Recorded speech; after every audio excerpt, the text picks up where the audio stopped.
გამარჯობა, მე ვარ ეზი იმნაიშვილი, წყალბურთელი და ამავდროულად სპორტის უნივერსიტეტის მაგისტრანტი. ხარ თუ არა ნაკრების წევრი და რომელ კლუბში თამაშობ? საქართველოს ეროვნული ნაკრების წევრიც ვარ და დინამო თბილისის კლუბშიც ვთამაშობ.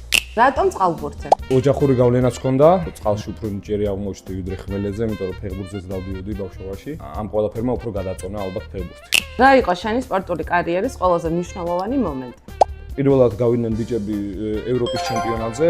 იმის და მიუხედავად რომ არ მითამაშია, ძალიან დიდი ემოციები იყო.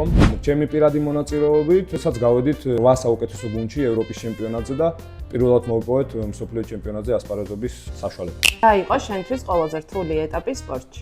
ახალგაზრდულ ნაკრებში მოხვედრა.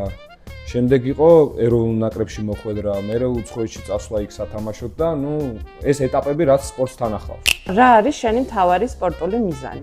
გუნდურ ამბავში ეს არის ეროვნული ნაკრების მოხვედრა ოლიმპიადაზე, პირველი გუნდი ვიქნები თუ ქართველიდან გუნდურ სახეობებში და ესაა ყველაზე ახლო და მე ვფიქრობ რეალური მიზანიც. როგორ უთავსებ სპორტს სწავლას?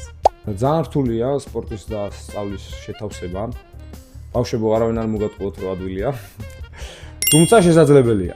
მით უმეტეს თუ ისეთ გარემოში მოხვდები და ისეთ ხალხში, როგორც სპორტის უნივერსიტეტში, ამიტომ რომ რა უნდა დაგჭირდეს რომ ხელი არ შეგიწყონ და არ დაგეხმარო. ამ ხალხს კარგად ესმის, რაც ნიშნავს იყო სპორტსმენი. რა რჩევას მისცემდი მომავალ წყალბურთელებს?